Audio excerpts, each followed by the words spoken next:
Hey, what's up? So, Psyonix have released a new car, the Redline, available through challenges.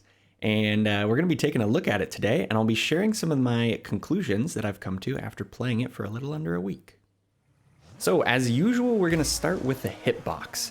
And the Redline is a breakout style hitbox, and that means that it's thin, I think the thinnest, and it's long as well, and I believe it's the longest too. So it's like very thin, very long. That's kind of how the Breakout works. And I have the Hitbox plugin on from Baki's mod here, and you can notice something right away. Oops. The front of the car, it sticks out from the Hitbox, and that gives it what I call a soft nose. It means the nose kind of goes in before you actually like connect on the hit, right? So that means the nose will kind of go into the ball before it actually hits it, which will give it kind of that soft feel. So that can cause some issues. So another important thing to note is take a look at the bottom corners of the front of the hitbox. So you see how there's like a slope of the car kind of going into it, the part that's inside the hitbox? That gives us a visual reference for both of those bottom front corners. And that's actually really good because you use those bottom front corners a lot. You use them like on air roll shots when you're trying to like air roll into a hit to get extra power. If you're trying to do like a tight angle, it's really good to have like a reference point, like even when you're aerialing and stuff. So that is quite a good thing about this car.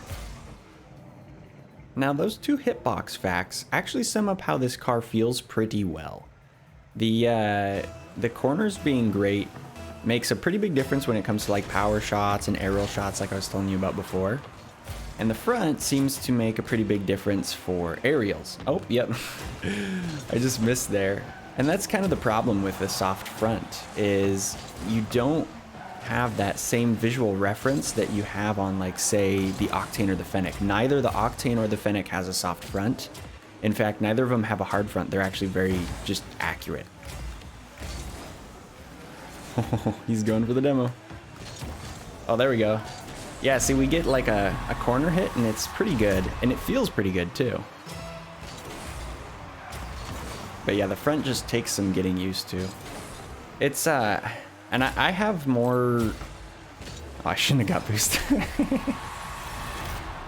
I have more experience on soft nose cars. I've played a few that have softer noses. So I feel like my startup time to get comfortable was not really too bad. But I think for anyone looking to use this car that's mained, you know, like the Octane and the Fennec, it will be a little bit of a learning curve at the beginning. So let's try an aerial here. Just want to see how it feels. Yeah, but I lean a lot on the corners with this car. I really rely on them as oh no, I did it a second time. Oh yeah, that's the thing for like bounce dribbling and stuff. It's pretty nice, and the flicks in this car are good too, which is probably just purely because it's a breakout hitbox. Those tend to just feel, it's because the car is long, so you have a lot more wiggle room when you do a flick. You know how like if you like in an Octane, like you'll do a front flip and the back of the car won't even touch the ball? That doesn't really happen with the Breakout because it's just so long.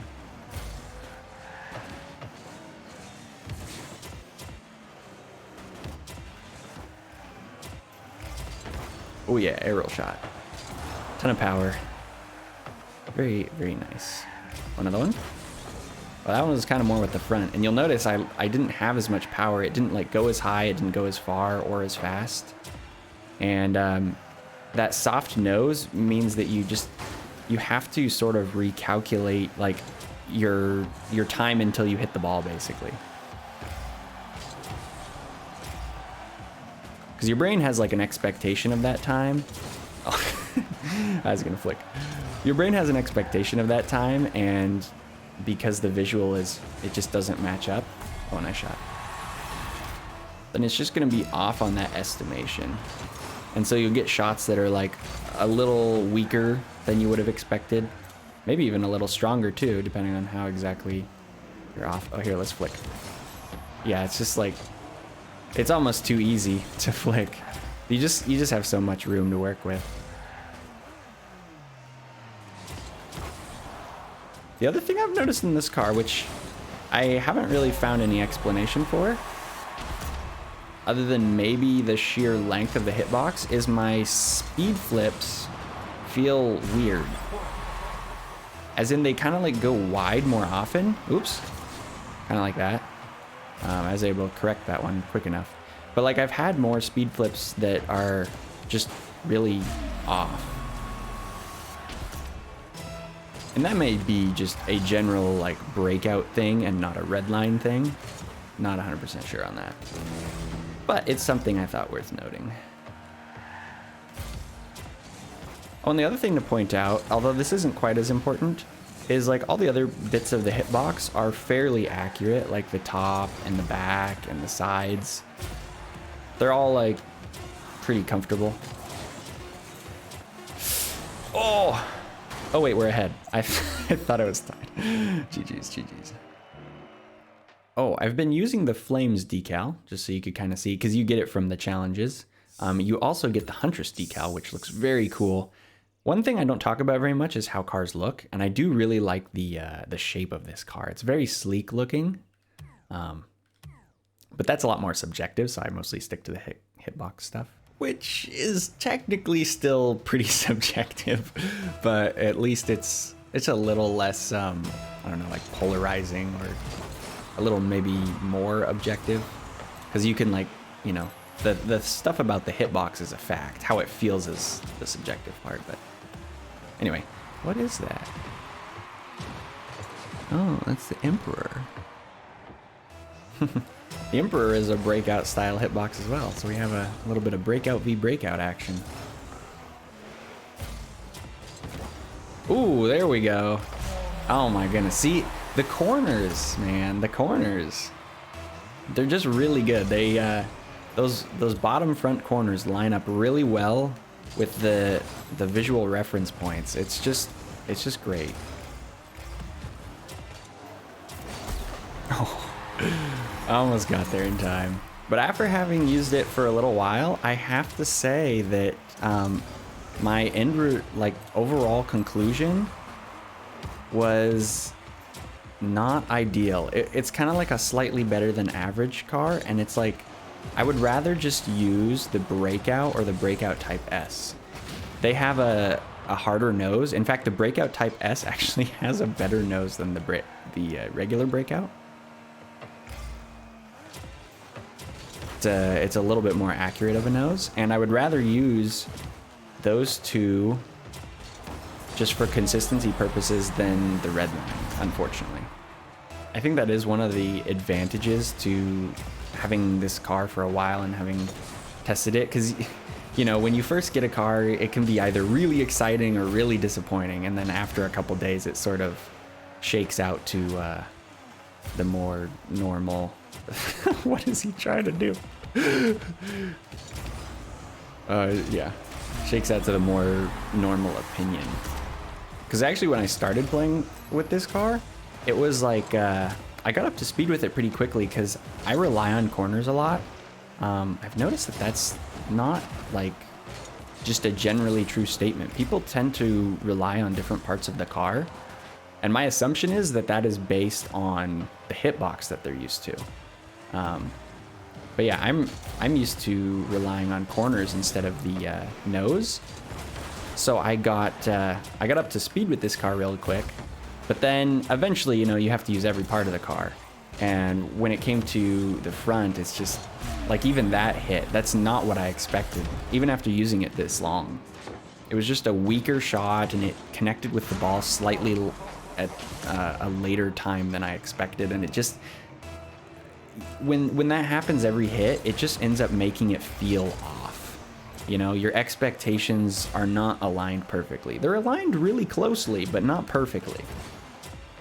And you really need it to be aligned perfectly, or as close to perfect as you can get. Oh no. I tried a crazy angle. But yeah, overall, I just I think this car shines the best with just ground game. As long as you never need to go in the air. Which some breakouts actually feel pretty good in the air. But this one, the front it's not right. I should say, as much as I'm ragging on the front, like, it's not bad. It's just not great. It's like average, maybe slightly above. Oh. There the guy goes. Were we ahead? I assume we were. I don't even remember what the score was. Oh yeah, we weren't even ahead by that much. Maybe he had somewhere to be. So there you have it. My opinions on the car. I mean, this thing isn't really that hard to get. For a slightly above average Breakout hitbox, you know, if you don't have that many cars, might as well just pick it up.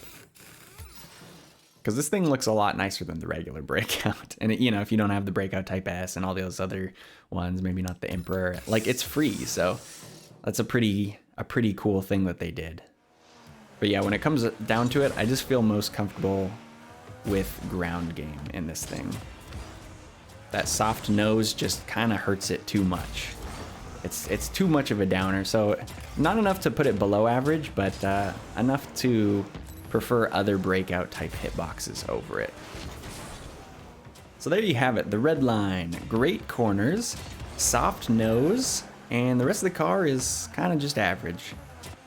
So you end up with a slightly above average Breakout hitbox, but just a little bit of an off feeling.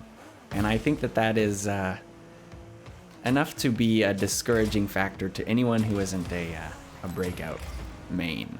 But the great thing is, you can get it for free in the game and try it out yourself. So yeah, that's gonna do it from me. I hope you guys have enjoyed this little Redline showcase, and I'll catch you in the next one. Later.